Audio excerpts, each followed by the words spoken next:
Hi hello வணக்கம். இது உங்கள் சிவி ஜோன். எல்லாரும் எப்படி இருக்கீங்க? இப்போ பார்த்தீங்கன்னா ஒரு தரமான சம்பவம் லைவில் போச்சு. உடனே எடுத்து வந்தாச்சு.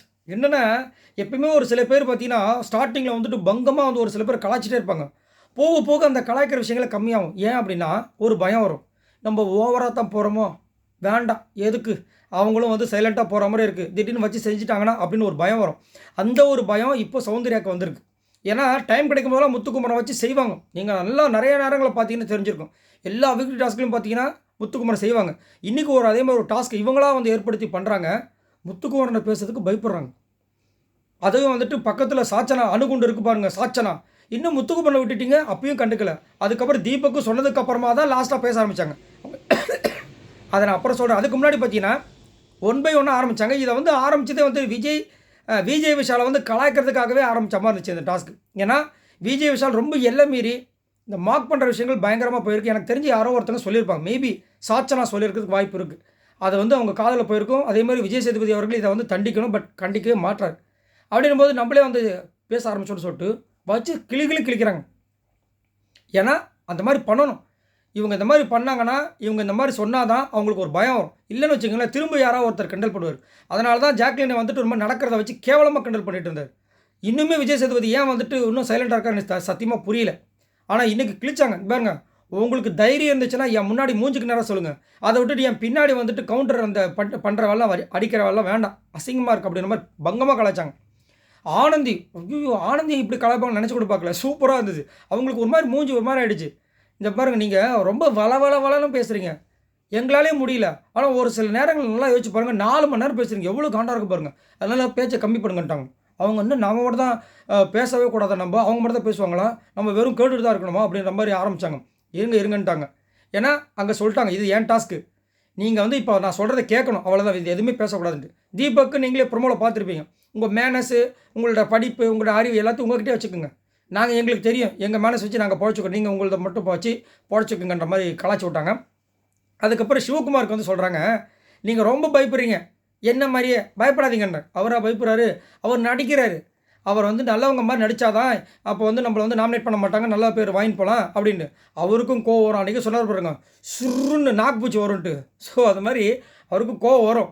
ஆனால் நடிக்கிறார். இப்போ தானே வந்திருக்கு 2 வாரம், உங்களுக்குலாம் எவ்வளோ நாள் எடுத்துச்சு, அப்புறமா தான் நீங்களே வெளியே வந்தீங்க, அந்த மாதிரி வருவார் அப்படின்னு மாதிரிச்சு. ரயானை வந்துட்டு பங்கமாக கலாச்சி விட்டாங்க. ஒருவேளை ரயான் வந்து சௌந்தர்யா கிட்ட பேசலன்னு சொல்லிட்டு அந்த மாதிரி கோவப்பட்டாங்களா தெரியல. ஏண்டா இந்த ஜால்ராடிக்கு வந்திருக்கீங்க, வந்து அப்படியே ஜால்ரா அடிச்சுட்டு அப்படியே சீட்டு தேய்ச்சிட்டு போயிடலாம் நினச்சிட்டு இருக்கேன்னு சொல்லிட்டு கலாச்சி விட்டாங்க. அவர் ஒரு மாதிரி பார்க்குற, நீ பேசுமா உனக்கு இருக்குது அப்படின்ற மாதிரி. அதுக்கப்புறம் ஜெஃப்ரியை வந்து கலாச்சாங்க. ஜெஃப்ரி கிட்ட அதான் சொல்கிறாங்க, நீ வந்து நிறைய விஷயங்கள் போல்டாக சொல்கிற, என்கிட்ட சொல்கிற, அதை போய் நீ டைரெக்டாக அந்த பர்சன்கிட்ட போய் சொல்ல வேண்டியது என்னன்னாங்க. இப்படி வந்து எல்லாரையும் போட்டு கிழிச்சாங்க.